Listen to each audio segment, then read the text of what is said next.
जय श्री कृष्ण।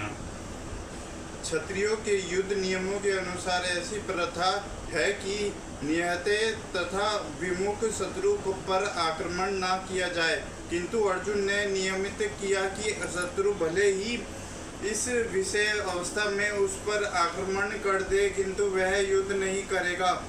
उनसे इस पर विचार नहीं किया दूसरा दल युद्ध के लिए कितना उद्युक्त है।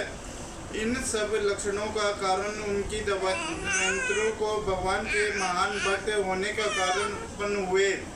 संजय ने कहा, युद्ध भूमि में इस प्रकार कहकर अर्जुन ने अपना धनुष तथा बाण एक और रथ दिया और शोक में चित्त के रख के आसन पर बैठ गया। अपने शत्रु के स्थिति का अवलोकन करते समय अर्जुन रथ पर खड़ा हो गया था, किंतु वह शोक से इतना संकट हो उठा कि उतना धनुष बाण एक और रखकर रथ के आसन पर पुत बैठ गया। ऐसा दयालु तथा कोमल व्यक्ति जो भगवान की सेवा में रात दिन आत्मज्ञान प्राप्त करने के योग्य है। इस प्रकार भगवद गीता के प्रथम अध्याय कुरुक्षेत्र में युद्ध स्थल में सेनाओं निरीक्षण का भक्ति वेदांत तात्पर्य पूर्ण हुआ।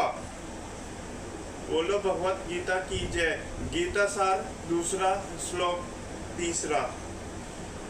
संजय ने कहा, करुणा से व्याकुल अंकुर नेत्रों वाले अर्जुन देख कर मधुसूदन कृष्ण ने ये शब्द कहे, भौतिक पदार्थ के प्रति करुणा शोक तथा युद्ध ये हम सब असली आत्मा को न जानने के लक्षण हैं। साक्षात आत्मा के प्रति करुणा ही आत्म साक्षात्कार है। इस श्लोक में मधुसूदन सब महत्वपूर्ण है। कृष्ण ने मधु नामक असुर का वध किया तथा और सब अर्जुन चाह रहा है कि कृष्ण उस अज्ञान रूपी असुर का वध का प्रयोग कहा होगा चाहिए। डूबते हुए मनुष्य के वस्त्रों के करुणा मुक्ता होगी। अज्ञान सागर में गिरे हुए मनुष्य को केवल करने बाहरी पहनाने अर्थात स्थूल शरीर को रक्षा करने नहीं बचाएगा जा सकता है। जो उसे नहीं जानता और बाहरी पहनाने के लिए शौक करता है वह शूद्र कहलाता है। वह व्यर्था ही शौक करता है। अर्जुन को क्षत्रिय तथा उससे ऐसे आचरण को आज्ञा न थी, किंतु भगवान कृष्ण अज्ञानी पुरुष के शौक को विनष्ट कर सकते हैं और इसी उद्देश्य से भगवद गीता को उपदेश दिया।